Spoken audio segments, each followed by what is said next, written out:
Welcome to Not Milk Never Milk. Subscribe if you're lactose intolerant. You'll start by enabling the hardware and permissions you need. First, open Device Manager and confirm the Wi-Fi adapter shows as active. Update drivers if available. Once done, disable any VPN or firewall that can block sharing, because those services intercept traffic.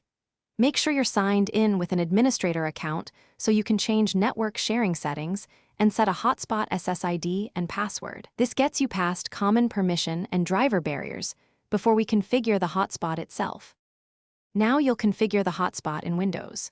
Go to Settings, Network and Internet and open Mobile Hotspot. Select the Wi-Fi adapter you enabled as the source and pick 4 GHz for widest compatibility or 5 GHz for speed. Once done, set an identifiable SSID and a strong password, then toggle Mobile Hotspot on. Make sure Allow Other Devices to Connect is checked. If using the command line, run netsh WLAN, set hosted network with your SSID and key, and start it. This ensures the system advertises the network correctly. Finish by connecting a client device and verifying internet access. If it won't join, forget the network on the client and rejoin to clear cached credentials. Once done, restart the WLAN Auto Config service or reboot the laptop to reset sharing. Make sure your hotspot has DHCP enabled so devices receive an IP.